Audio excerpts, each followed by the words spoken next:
แล้วก็ล่าสุดเรื่องวิทยานิพนธ์ดังกล่าวฮะจุฬาลงกรณ์มหาวิทยาลัยปฏิเสธที่จะเปิดผลสอบและมติสภามหาวิทยาลัยปมวิทยานิพนธ์เฉาอันนี้คือข้อมูลจากแฟนเพจวันนี้ก้าวไกลโกหกอะไรนะฮะคือเขาโพสต์บางส่วนเพราะเอกสารเนี่ยเขียนว่ารับไว้เขาก็เลยเปิดได้เฉพาะตรงหัวกระดาษแล้วก็สรุปเนื้อหาว่าทางจุฬาเนี่ยอ้างสาเหตุนะไม่เปิดเผยผลสอบสวนและมติของสภาเกี่ยวกับวิทยานิพนธ์และมติอนุมัติปริญญาของนายณัฐพลเพราะต้องนำข้อเท็จจริงจากการสอบสวนและความเห็นของสภามหาวิทยาลัยไปดำเนินการต่างๆด้วยความรอบคอบและเป็นประโยชน์ทางวิชาการนะก็เลยปฏิเสธคำขอเปิดเผยข้อมูลข่าวสารนี่อันนี้ทางก้าวไกลโกหกอะไรเนี่ยได้เอามาบอกกล่าวกับท่านผู้อ่านทุกคนครับตามที่แนวร่วมเพจไปยื่นหนังสือขอให้จุฬาเปิดผลสอบปรากฏว่าถูกปฏิเสธค่ะนะอันนี้คือข้อมูลล่าสุดนะคือจุฬาเนี่ยเป็นสถาบันการศึกษาต้องมีความกล้าหาญทางวิชาการแล้ววิทยานิพนธ์ที่มีปัญหาก็จะต้องถูกตรวจสอบ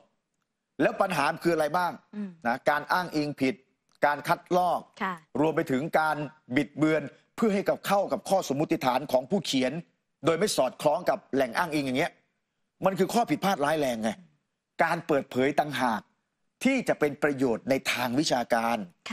แล้วช่วยตอกย้ำว่าจุฬาเนี่ยมีมาตรฐานทางวิชาการไม่ใช่ปกปิดเพื่อนะทีนี้ที่จุฬาบอกว่าไม่เปิดเผยเพื่อดำเนินการอะไรไม่เห็นดำเนินการอะไรเลย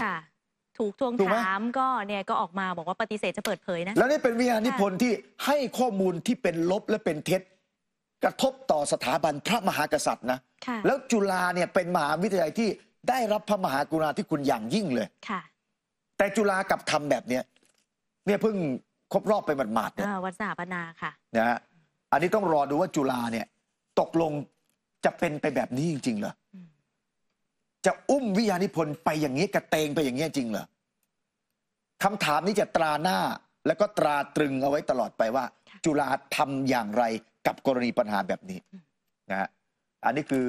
อัปเดตล่าสุดเรื่องนี้แล้วก็เมื่อวานนี้ฮะที่อนุสรณ์สถาน14ตุลาอาจารย์ชาญวิทย์เกษตรศิรินะซึ่งก็เป็นหนึ่งในนักประวัติศาสตร์ที่อยู่ฝั่งโน้นพูดง่ายๆนะแต่ก็ยังไม่มีการเอาหลักฐานข้อเท็จจริงมาหักล้างแอนิเมชัน2475เมื่อวานนี้ครับอาจารย์ชาญวิทย์ก็ไปสังเกตการไปให้กำลังใจที่อนุสรณ์สถาน14ตุลาเมื่อวานนี้มีการเปิดตัวผู้ประสงค์จะลงสมัครสวนะก็มีอาจารย์พนัททัศนียานนท์เป็นต้นแล้วก็มีอดีตข้าราชการอดีตอาจารย์ทั้งหมดเนี่ย42คนเรียกตัวเองว่าจะเป็นผู้ส่งเสริมประชาธิปไตยคือพูดง่ายๆว่าเป็นฝ่ายที่เรียกตัวเองว่าฝ่ายประชาธิปไตยพูดง่ายๆค่ะมีทั้งบรรณาธิการสำนักข่าวเดอะอีสานเรคคอร์ดเคยจำได้ไหมว่ามีประเด็นกันนะผู้ก่อตั้งเว็บไซต์ประชาไทยก็มาค่ะครับนี่อันนี้ชัดเจนว่าเป็นฝั่งม็อบ3 นิ้วจะลงสวแล้วเห็นไหม42ผู้สมัครสวมีสิทธิ์ไหมมีสิทธิ์นะฮะเพราะว่ามันเป็นสิทธิ์ถ้ามีคุณสมบัติไม่มีลักษณะต้องห้ามนะแต่ทีเนี้ยกระบวนการเลือกสวเนี่ยก็จะเป็นกลุ่มอาชีพไงนะเพราะฉะนั้นใครอยากได้ตัวแทนแบบไหนเนี่ยก็ต้องคิดอ่านถ้าไม่เข้าไปมีส่วนร่วมก็จะมีแต่คนที่สมัครไปเนี่ยได้เลือกกันเองนะถ้าปลาสีส้มสมัครไปแล้วเลือกกันเองจากปลาสีส้มมันก็ได้ปลาสีส้มเพราะฉะนั้นความตื่นตัวทางการเมืองต้องมีฝั่งโน้นเนี่ยเขาตื่นตัวทางการเมืองขนาดนี้แล้วนะก็ต้องไปคิดดูว่าทำอย่างไรวันนี้ในส่วนของเรื่องคดี112นะครับศูนย์ทนายความอัปเดตศาลจะมีการอ่านคำพิพากษาวันนี้คดีของไม้พานุพงษ์จาดนอกหรือว่าไม้ระยองจำได้ไหมพี่น้องชาวระยองนี่ขอร้องว่าอย่าเรียกว่าไม้ระยองเขาไม่ใช่ตัวแทนคนระยองเลยนะเราก็เลยขออนุญาตเรียกว่าไม้พานุพงษ์จาดนอกก็แล้วกันไม้จาดนอกใช่ไหมเรียกว่าไอ้ไม้ก็ไม่ได้เนาะต้องเรียกว่าไม้นะคือวันนี้ศาลอาญานัดฟังคำพิพากษาคดี112แล้วก็พรบคอมพิวเตอร์ค่ะก็รอดูว่าจะเป็นอย่างไรคือเจ้าตัวพยายามอ้างว่ามันเป็นการตั้งคำถามเป็นการตั้งคำถามต่อบทบาทของสถาบันกษัตริย์มาอีกแล้วแต่ในการนำสืบนำสู้เนี่ยข้อความที่ไปโพสต์เนี่ย นะมันเป็นการหมิ่นประมาทหมิ่นพระบรมเดชานุภาพพูดง่ายๆนะทำให้เสื่อมเสียดูหมิ่นสถาบันพระมหากษัตริย์นะก็รอดูว่าศาลจะพิพากษาอย่างไรนะแล้วเจ๊จุกคลอง3อัปเดตฮะกรณีคดี112นะศาลตัดสินจำคุกขนุนนะจำคุก3 ปีลดเหลือ2 ปีศาลตัดสินไปเมื่อวันที่25 มีนาแต่ศูนย์ทนายความเนี่ยไปนำเสนอว่ากรณีนี้เนี่ย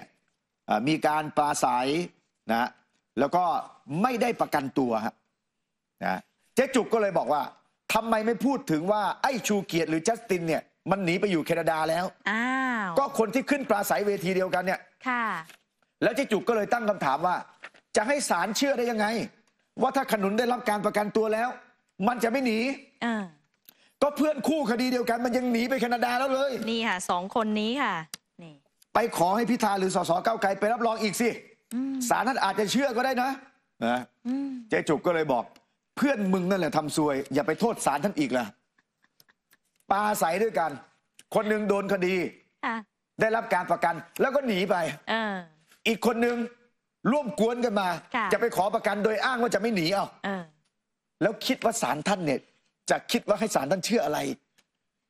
จะไม่มีความเสี่ยงเลยจริงหรืออันนี้ต้องแฟร์กับศาลท่านด้วยนะ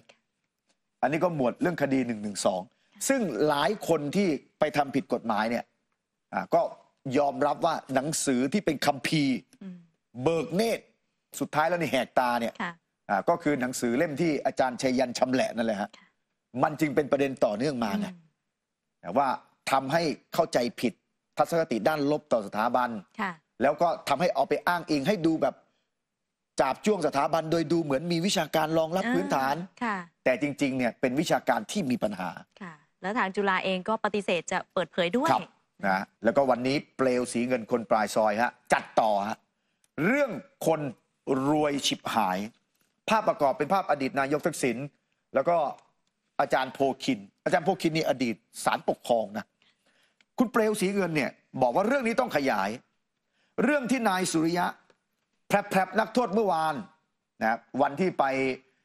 ให้สัมภาษณ์ว่าจะขอคำแนะนำนะคุณทักษิณจะพัฒนาสนามบินสุวรรณภูมิยังไงนะแล้วก็บรรยายว่าโอ้ยคุณทักษิณมีผลงานเยอะ